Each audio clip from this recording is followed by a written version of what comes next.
মধ্যপ্রাচ্যের একটা সিঙ্গেল টিকিটের দাম বাংলাদেশি টাকায় অলমোস্ট 2 লাখ টাকা। এই গল্পটা আজকে কয়েকদিন থেকে আমি শুনে আসছি, কিন্তু আজকে আমি হাতে নাতে প্রমাণ পেলাম। আসসালামু আলাইকুম প্রবাসী ভাই বন্ধুরা, অত্যন্ত দুঃখের সাথে আজকের এই ভিডিওটি। গত 4 বছর আগে এইখানটায় আমি আরেকটা ভিডিও করেছিলাম, তখনও টিকিটের দাম অত্যাধিক বেড়ে গিয়েছিল। আপনারা হয়তো অনেকে জানেন, কোভিড-19 শেষে 2021 সালের জানুয়ারি ফেব্রুয়ারি মাসে হঠাৎ করে টিকিট সিন্ডিকেটের দাম অনেক বেড়ে গিয়েছিল। সিঙ্গাপুর থেকে অনেক দেশের টিকিটের দাম 40,000 টাকা, টিকিটের দাম হয়ে গেছিলো 80,000 টাকা। সেটা নিয়ে আমি ভিডিও করার কারণে আমি ছোটোখাটো হামলার হুমকি পেয়েছিলাম এবং ভিডিওটা কপিরাইট ক্লেম করে তারা বন্ধ করে দিয়েছিল। আজকে 4 বছর পরে আবারও সেম সিন্ডিকেটটা দ্বিগুণ শক্তিশালী হয়ে ফিরে এসেছে। একটা সিঙ্গেল টিকিটের দাম তারা বর্তমানে আমাদের প্রবাসীদের কাছ থেকে নিতেছে অলমোস্ট 2 লাখ টাকা, যেটা আসলেই ধিক্কারজনক একটা ঘটনা এবং আমাদের মতো সাধারণ প্রবাসীদের জন্য অত্যন্ত কষ্টের একটা বিষয়। এখন বর্তমান সরকারের প্রতি আমরা যদি প্রবাসীরা কোনো হুঙ্কার দিই, একটা সময় হবে কি আমাদের প্রতি একটা প্রেশার আসবে বা একটা প্রবলেম আসে। এটা আপনারা তো সব খুব ভালোভাবে জানেন। যেই সরকারি ক্ষমতায় আসুক, লাভবান যেই হোক, ক্ষতিগ্রস্ত সবসময় আমরা সাধারণ প্রবাসী হই। এই যে এখন যে বাংলাদেশের প্রবাসীরা যে সিঙ্গেল টিকিট 2 লাখ টাকা দিয়ে কিনতেছে, বাংলাদেশ সরকারের একটা পয়সা লাভ নেই। আমি আবারও বলছি, বাংলাদেশ সরকারের একটা সিঙ্গেল পয়সা লাভ নেই। লাভ হচ্ছে কার?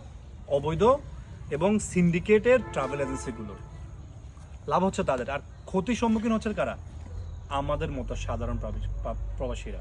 এখন যে প্রবাসী ভাইয়েরা এই যে 2 লাখ টাকা দিয়ে একটা টিকিট কাটবে, তার কাছে কি আমরা রেমিটেন্সের গল্প শোনাতে পারবো যে আপনি রেমিটেন্স পাঠান, দেশের অর্থনৈতিক চাকা সচল রাখেন? সে লোক বলবো আমি কেন দেশের জন্য রেমিটেন্স পাঠাবো, যে দেশ আমাকে কিছুই দেয় না। 30,000 টাকা 40,000 টাকার টিকিট একজন সাধারণ প্রবাসী 2 লাখ টাকা দিয়ে কিনে, এর থেকে লজ্জার আর বাংলাদেশ সরকারে কি হবে? এখন আমার বলতে ইচ্ছে হচ্ছে, আল্লাহ, আমি যদি একটা মন্ত্রণালয়ের দায়িত্ব পেতাম, আমি হাঁস মুরগি ডিম পেড়ে উড়িয়ে দিতাম। এরকম একটা গল্প হয়তো আপনারা শুনছেন।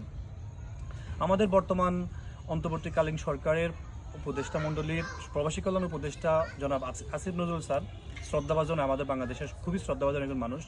তিনি যদি এই সমস্যার সমাধান না করতে পারে, বর্তমান যে সমস্যা হচ্ছে, এই যে প্রবাসী ভাইরা 2 লাখ টাকা দিয়ে টিকিট কাটতেছে, তারা তো টাকা ফেরত পাবে না, কিন্তু কন্টিনিউয়াসলি সিন্ডিকেটটা শক্তিশালী হচ্ছে। প্রথম ছিল সৌদি আরব, তারপর ছিল দুবাই, এখন মধ্যপ্রাচ্যের প্রায় সব দেশে সিন্ডিকেট। কয়েকদিন পর আসবে মালয়েশিয়া এবং সিঙ্গাপুর। এই যে সিন্ডিকেটগুলো আস্তে আস্তে ছড়াচ্ছে, বাংলাদেশ সরকার এদেরকে নিয়ন্ত্রণ করছে না। আপনারা কি মনে করেন প্রবাসীরা একত্রিত হবে না? হ্যাঁ, আমাদের প্রবাসীদেরও প্রবলেম আছে, আমরা একত্রিত না, আমরা একত্রিত হয়ে কোনো কাজ করি না। তবে যদি আমরা একত্রিত একবার হই, তখন কিন্তু সমস্যা হয়ে যাবে। জুলাই আগস্টের দিকে একটু খেয়াল রাখবেন। জুলাই আগস্টে কিন্তু বাংলাদেশের রেমিটেন্স 0 গিয়েছে। সো এই জিনিসটা একটু খেয়াল করুন। প্রবাসীরা একত্রিত হতে কিন্তু বেশি সময় লাগবে না। প্রবাসীরা এই যে প্রবলেমগুলো একের পর এক হচ্ছে, হুট করে প্রবাসীরা একত্রিত হয়ে যাবে, তখন কীভাবে সামলাবেন? ধন্যবাদ। আসসালামু আলাইকুম রহমতুল্লাহ।